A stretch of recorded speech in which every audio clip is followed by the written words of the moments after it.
Hello మిత్రులారా, అందరూ బాగున్నారా? ఫ్రెండ్స్, ఈరోజు మనం కుక్కుడు వారి దిండుగల్ బిర్యానీ కిట్ని మనం ఓపెన్ చేసి వండబోతున్నాం. ముందుగా ఈ ప్యాక్లో ఏముంది ఏంటి అనేది ముందుగా ఒకసారి మనం చెక్ చేసుకుందాం. వచ్చేసి ఫస్ట్ దీనిలో రైస్ అండి, ఒక పావు కిలో రైస్ ఇచ్చారు. పావు కిలో రైస్ ఒక ప్యాకెట్ ఉంది. తర్వాత దీంట్లో మసాలా ఒకటి ఉంది, మసాలా బిర్యానీ మసాలా, దిండుగల్ మీద బిర్యానీ మసాలా, ఆ ఫ్లేవర్ వచ్చింది. తర్వాత ఇంకోటి చిన్నది ఒకటి ఇచ్చారు, సీజనింగ్ ఆయిల్ అని చెప్పేసి ఒకటి ఇచ్చారనమాట. ఇప్పుడు మనం వీటిని వండుదాం అనమాట. ఏంటి అనేది మీకు వీడియోలో మొత్తం చూపిస్తాను. ఫస్ట్ బియ్యాన్ని నానబెట్టుకోండి. బియ్యాన్ని నానబెట్టుకున్న తర్వాత మనం నెక్స్ట్ ఇక్కడ ఏంటంటే మేము ఎక్స్ట్రా బియ్యం కూడా వేసామన్నమాట. కొంచెం అంటే స్పైసెస్ ఎక్కువ ఉంటుంది అనేసరికి కొద్దిగా తక్కువ స్పైసెస్ కోసం తక్కువ వేసాం. మీరు దాంట్లో వచ్చిన ప్యాకెట్లో ఉన్న బియ్యం మాత్రం వండుకోండి.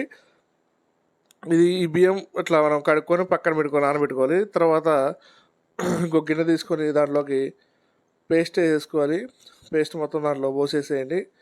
వాళ్ళు ఇచ్చిన పేస్ట్ ఏదైతే ఉందో మిక్సర్ మొత్తం దాంట్లో వేసేసుకోండి. మొత్తం వేసుకున్న తర్వాత ఒకసారి చూడండి ఎలా ఉంది.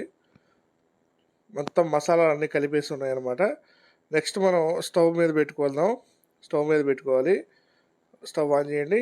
స్టవ్ ఆన్ చేసుకొని చక్కగా గిన్నె పైన పెట్టుకొని ఓకే, మనం ఒక్కసారి లైట్గా కొంచెం మీడియం ఫ్లేమ్లో పెట్టుకొని మంటను కొంచెం అంటే లోన కలి తిప్పుకోవాలి. ఆ మసాలా కొంచెం ఉడుకుబట్టిన తర్వాత దాంట్లోకి మనం ఆల్రెడీ తెచ్చుకున్న ఫ్రెష్ చికెన్ ఒకవేళ వెజ్ ఉంటే వెజ్ వేసుకోవచ్చు అంట. మనం వెజ్ కాబట్టి నాన్ వెజ్ కాబట్టి నాన్ వెజ్ వేసుకుంటున్నాం.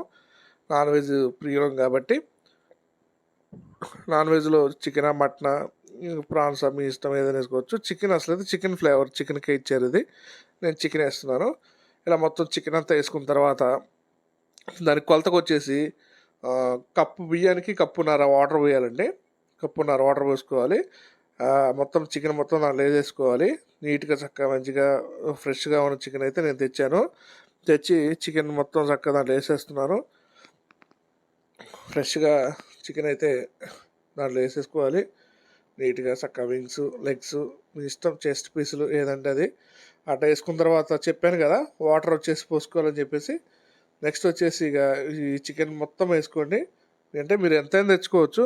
నేనైతే చెప్పాను కదా స్పైసెస్ తగ్గించుకోవడం కోసం అని చెప్పేసి ఒక హాఫ్ కిలో ఇచ్చారు వాళ్ళు మాన్యువల్ ప్రకారం. మనం ఏంటంటే 1 కేజీ తెచ్చుకున్నాను చికెను. దాంట్లో 2 పీసెస్ పక్కన పెట్టి మిగతా వేసాను అనమాట. సరే, ఇట్లా మొత్తం వేసుకున్న తర్వాత వాటర్ పోసేసి మూత పెట్టుకున్నాక మనం ముందుగా నానబెట్టుకున్న బియ్యం పక్కన పెట్టుకోండి. అయితే మనకి ఎప్పుడైతే వాటర్ ఇట్లా ఎసరు వస్తుందో, ఎసరు వచ్చిన తర్వాత వాటర్లో వేసేసేయండి. బియ్యం వాటర్లో వేసేసి మొత్తం ఇట్లా ఒక గిన్నె పైన పెట్టుకోండి. ఇట్లా కుదిరితే ఆవిరిపోకుండా పిండిని కూడా మూతకి ఇట్లా అడ్డుగా పెట్టుకోండి. ఆవిరైతే పోదు. చక్కగా ఆవిరిపోవటం వల్ల మంచిగా తొందరగా ఉడుకుతుంది. ఒక 15 నిమిషాలు ఇట్లా ఉడికించిన తర్వాత చూడండి, ఓపెన్ చేయండి. ఇదిగోండి ఇలా వచ్చింది.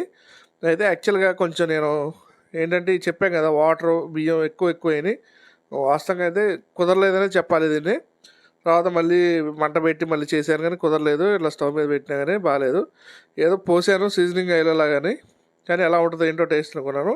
అయితే యాక్చువల్ చెప్పాలంటే ఇట్లా ఫ్లేవర్ అయితే బాగానే వచ్చింది, కానీ టేస్ట్ అంటే గూజ్ అయిపోయింది ఎక్కువ. ఫ్లేవర్ పరంగా బాగానే ఉంది, స్పైసెస్ కూడా తగ్గాయి, చాలా బాగుంది. కానీ కొంచెం ఇట్లా తినడానికి బాగాలేదు. టేస్ట్ అయితే బాగానే వచ్చింది. ఈ తర్వాత నేనేం చేశానంటే కొంచెం పల్లెల్లో పెట్టి అనమాట.